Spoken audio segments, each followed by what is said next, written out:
नमस्कार दोस्तों, आप देख रहे हैं जनता की आवाज़ न्यूज़ 24। आज मैं यहाँ हूँ गर्दनी बाग धरना स्थल और यहाँ पे राष्ट्रीय सामाजिक न्याय मोर्चा के द्वारा एक दिवसीय धरना प्रदर्शन का आयोजन किया गया और यहाँ के राष्ट्रीय अध्यक्ष हैं अजय कुमार कुशवाहा जी। आइए उनसे जानते हैं कि इनकी मांग क्या है, वो तो बात करने के बाद ही पता चलेगा। गर्दनी बाग धरना स्थल पर बैठे हैं, क्या आपकी मांग क्या है?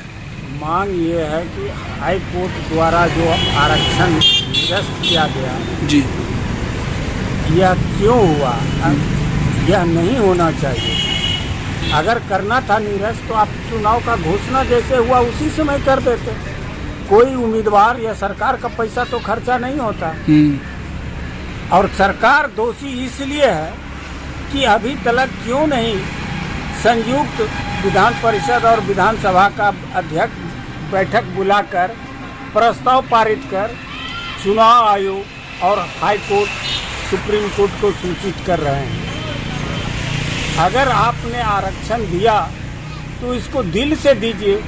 भाजपा जदयू की लड़ाई है, यह कौन सा लड़ाई है? जब तक दोनों साथ थे तो आरक्षण दिए थे। अभी क्या हो गया कि दोनों में यह फिर एक्शन हो गया। कोर्ट जो डिसीजन दिया है वह भाजपा के इशारे पर दिया है, इसमें भी कहीं दो मत नहीं है। तो आपका कहने का मतलब है कि ये सारा गेम खेला गया भाजपा की तरफ से? एकदम। दोनों, इसीलिए हम सब पार्टी को कहते हैं किसी का दिल साफ नहीं है। आप पिछड़ा, अति पिछड़ा, दलित, आदिवासी का नाम लेते हैं कि हम आपकी पार्टी है, हमारी पार्टी आपके साथ है। यह झूठ का ड्रामा क्यों करता है सारे राजनीतिक दल? देश के साथ छल और कपट क्यों करता है? कोई देशभक्त पार्टी नहीं है, मैं दावे के साथ कह सकता हूँ। यहाँ पे लोगों का कहना है कि ये सारा करा धराया है माननीय मुख्यमंत्री नीतीश कुमार जी का, और आप बोल रहे हैं बीजेपी ने तो माननीय नीतीश कुमार जी का यहाँ पे इनकम टैक्स के पास पुतला जलाया था। कब? जिस समय आप दोनों गठबंधन की सरकार चल रही थी उसी समय प्रस्ताव पास हुआ था ना, उसी समय से निकाय चुनाव हो रहा था ना, उसी समय से पंचायत चुनाव हो रहा था ना। तो आप दोनों जब साथ थे तो अच्छा था। आप भीतर से उसी समय से नाखुश थे, लेकिन फिर भी आपने साथ दिया। तो दिया जब उस समय साथ, तो अभी भी दिल खोल के साथ देना चाहिए। इसलिए बिहार में जितने भी राजनीतिक दल हैं या जो भी पार्टियां हैं, वह दिल किसी का साफ नहीं है। देश और जनता के साथ छल कर रहा है। कोई देशभक्त पार्टी नहीं है। देशभक्त पार्टी का यह ड्रामाबाजी नहीं होता है। यह ड्रामाबाजी है आरक्षण पर। तो ये जो आरक्षण की बात है, ऑलरेडी पहले से सरकार जब दे चुकी है आरक्षण ये अति पिछड़ों की, तो आप कह रहे हैं कि यह कुछ और मामला है। मामला हाई कोर्ट में केस हुआ, किसने किया यह खोजा जाए।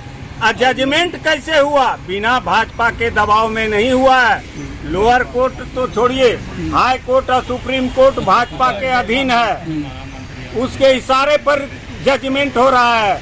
वह दिल्ली देखिए या कोई भी स्टेट में देखिए, भाजपा के इशारे पर जजमेंट हो रहा है। सारे उसको मनोकुल जजमेंट हो रहा है। ये मतलब आपका कहने का मतलब ये सोची समझी प्लानिंग है? एकदम प्लानिंग है। सरकार किसी की हो मगर बीजेपी की चलती है। केंद्र में उसकी सरकार है, सारे जज उसके हैं। 15 साल रहा, 20वां घुसा है। क्या क्या नीतीश कुमार ने एक तो पिछड़ा, दलित, आदिवासी से जज बनाया है, रिकमेंड किया है आज तक? या लालू यादव 15 साल रहा तो एक भी जज बता दे कि पिछड़ा, दलित, आदिवासी, अल्पसंख्यक समाज का रिकमेंड किया हो?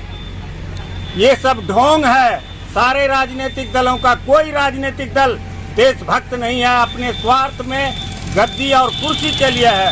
अच्छा, को लूटने के लिए है। अच्छा, जाते जाते एक लास्ट क्वेश्चन आपसे कि आप ये संदेश जनता को क्या बताना चाहेंगे? जनता को यह कहना चाहते हैं कि आप लुभाने भाषण पर, लुभानेपन पर आप मत जाइए। धर्म के नाम पर वोट मत दीजिए, निष्पक्ष दीजिए और स्वतंत्र को दीजिए। हमसे बात करने के लिए अजय जी आपका बहुत बहुत धन्यवाद। अजय कुमार कुशवाहा, राष्ट्रीय सामाजिक न्याय मोर्चा राष्ट्रीय अध्यक्ष।